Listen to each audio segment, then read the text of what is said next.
Hello friends, myself Praveen Gore, lecturer Science Department. So, in this lecture I'll be covering with the topics Moduli of Elasticity. So in this case we have three types of moduli.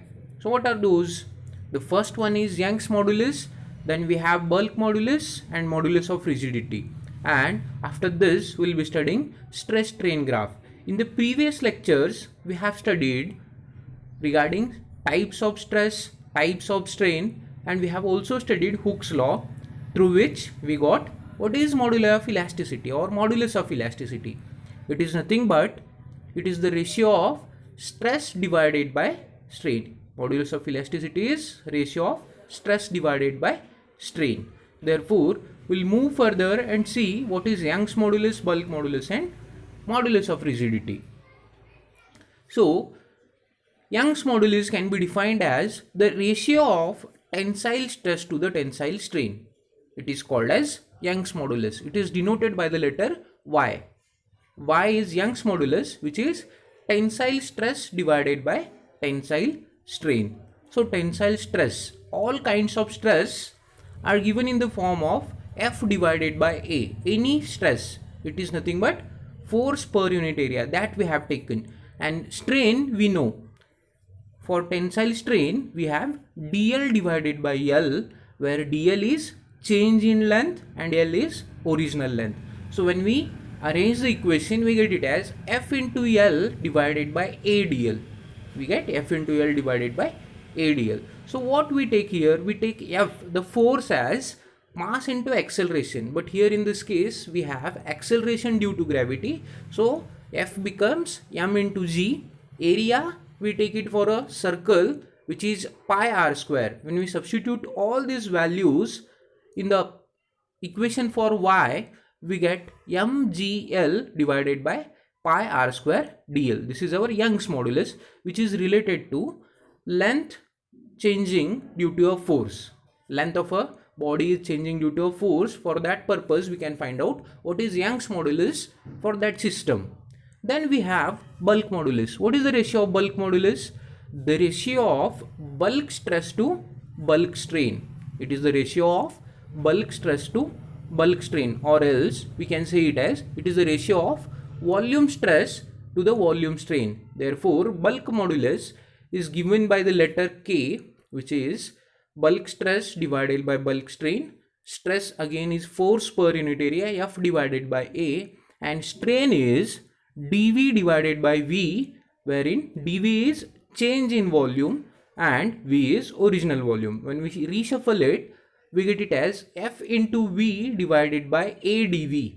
So similarly, we'll put F as m into g and A as pi r square, as we have done above, and we get the equation for bulk modulus as mgv divided by pi r square dV.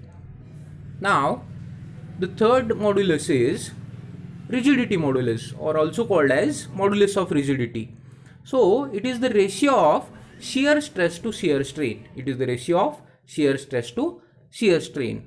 So this is called as rigidity modulus, given by the letter eta, which is shear stress divided by shear strain. Stress we know, again force per unit area, and shear strain in the last lecture we have seen it is AA dash divided by AB, where AA dash is lateral displacement and AB is perpendicular distance between opposite faces. So this is our rigidity modulus. So all these modulus are very important even from the exam point of view. We'll be next moving to the next topic, that is stress strain graph. It is nothing but stress strain graph. We can see here we have a coordinate axis, wherein along positive direction of x-axis we have strain plotted, and along positive direction of y-axis we have stress. So what is strain? Strain is nothing but, in general, it is change in length, and stress is in general force. Remember this thing. Okay, so here you can see different segments or graphs in the figure above. So first we have starting point as O, then we have A. So region between O to A is a straight line. we can directly see here, as the strain is increasing, in the same manner stress is also increasing. Then we have region AB, wherein the line is little tilted. What it is we'll be discussing further. Then we have region BC, and we have a neck like surface CD. Okay, so in this, the stress strain graph, what is given? The behavior of a metallic wire under various forces is given. When we are applying forces on a wire, how the wire behaves, that is given in above graph. So first we'll study region O to A, region OA. So what happens in this case? In this region, stress is directly proportional to strain, which is nothing but Hooke's law. Therefore, Hooke's law is obeyed in this case. We have point A, which is called as elastic limit. The point A is called as elastic limit. So there are mainly three things in this. One is stress is directly proportional to strain. The second one is Hooke's law is obeyed, and point A is called elastic limit. Then we have region AB.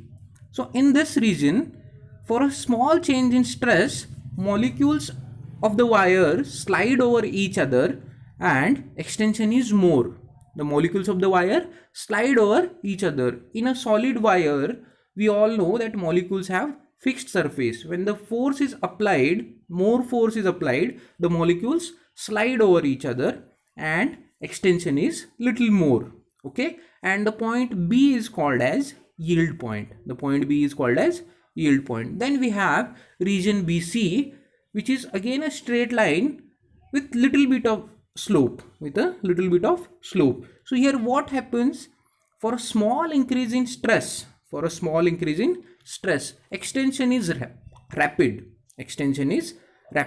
And in this particular region BC, the material loses its elasticity permanently and material becomes plastic after region BC. So what happens? This BC region, we call it as plastic region, wherein the body does not regain its original shape and size. So plastic region starts from BC. And then we have region CD, wherein even in the graph you can see we have a neck formation. So if we are increasing stress further, what happens is the wire becomes thin and thin. Neck formation starts. So the wire acquires the shape of a neck, a particular shape like a neck. And what happens? The wire becomes thin, and finally at point D, the wire breaks down. That point D is called as ultimate stress or breaking stress. The point D is called ultimate stress or breaking stress.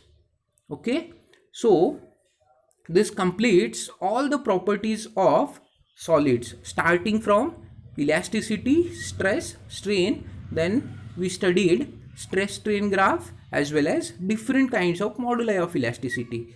So in the next lecture, I'll be starting with properties of liquids. Thank you.